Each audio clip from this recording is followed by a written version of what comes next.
Hello everybody. Today we are going to study retinal anatomy.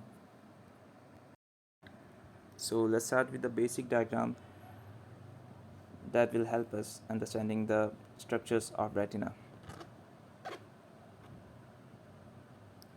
So, the retina is made up of 10 layer structures. The innermost part, we are calling it inner because it is closer to the center of the retina. First thing first, the direction of light you can see at the bottom part of the diagram. So let's just assume the light is entering through that point to the and passing through the various cell layers of the retina to the pigmented layer. So let's start with the first layer of the retina, inner limiting layer. From the limit, you can easily assume the function of this layer. It limits the amount of light. After inner limiting membrane, the other layer is stratum opticum. It is the fibrous layer, the layer of fibers, which acts as more like a cable layer, which transmits signals, not the transmit, but transfer signals from the ganglionic cells to the optical fiber. Optical fiber is more of a concentrated stratum opticum, which transfers the optical signals of retina to to the brain, where ultimately the image is modeled or calculated, what we call vision. After stratum opticum, the other layer is ganglionic cells, where all the ganglionic cells are present. After that, it is the inner plexiform layer. Again, we are calling it inner because it is closer to the center of the retina, and plexiform is the layer of neural synapses. This one is inner plexiform layers. This means this plexiform layers or the neural synapses layer is more closer to the retina. In this layer, the inner plexiform layer, the intertransmission of signals takes place from various cells like horizontal cells, bipolar cells, and amacrine cells to the dendrites of ganglion cell. That's why it is called plexiform layer. It is the inner. It is more closer to the retina. That's why inner. Right after inner plexiform layer is inner nuclear layer, which consists of horizontal cells, amacrine cells, bipolar cells, and some other cells like interplexiform layer, interplexiform cells, Mueller cells, and sometimes displaced ganglionic cells, which are not shown here. It is called nuclear layer because most of the cells nucleus are present. The cells I'm talking about right now is nucleus present in this layer.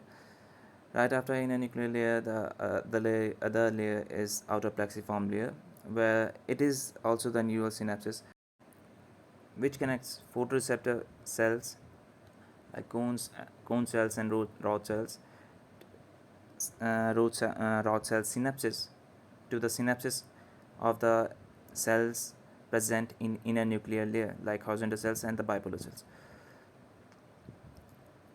After inner outer plexiform layer is outer nuclear membrane, where the nucleus nucleuses of cone cells and rod cells are present.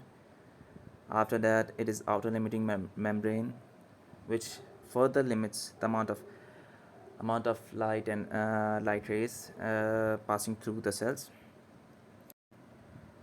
Right after outer limiting membrane, there comes the photoreceptor layer, which is basically the most important part of our retina, as this converts the light energy into the electrical energy by which we make our model of reality, or we make our vision. In this photoreceptor layer, all the pigments that are necessary for our vision are present here, like rhodopsin for rod cells, and in case of cone cells, photopsins. We study these pigments in the photochemistry of vision. I'll make another video on it.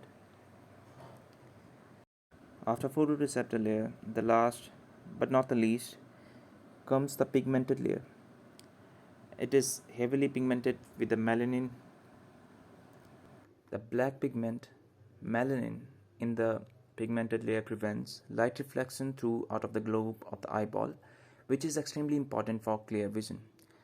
This pigment performs the same function in the eye as the black coloring inside the bellows of a camera. Without it, the light rays would be reflected in all directions in the eyeball and would cause diffuse lighting of the retina, rather than the normal contrast between dark and light spots required to form precise images. The importance of melanin in the pigmented layer is well illustrated by its absence in people with albinism, congenital absence of melanin pigment in all parts of their bodies. So it happens as such when a person with albinism enters a bright room, light that impinges on the retina is reflected in all directions inside the eyeball by the unpigmented surface of the retina. So a single discrete spot of light that would normally excite only a few rods or few cones is reflected everywhere and excites many receptors, causing the blurry vision. So these were all the 10 layers of the retina anatomy. Here are some other diagrams that helps us understand the anatomy of our retina more clearly. In this example, you can see the ganglionic cells being the uppermost, which accepts the light, and the pigmented layer and the root cells and cone cells present at the outermost layer of retina. Other examples. This other diagram here is an example of rod cells. You can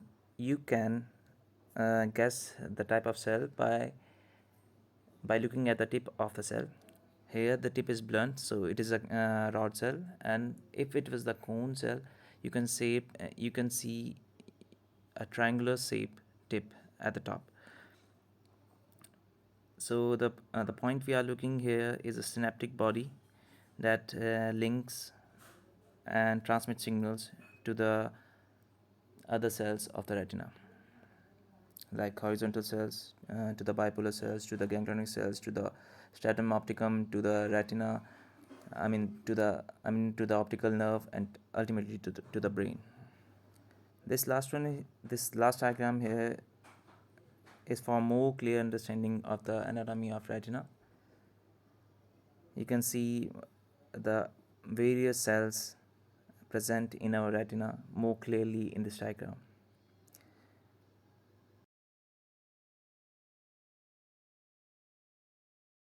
So that's all for this video, the retina anatomy. I'm hoping that you understand and that you understood the video well, and thanking you. Goodbye.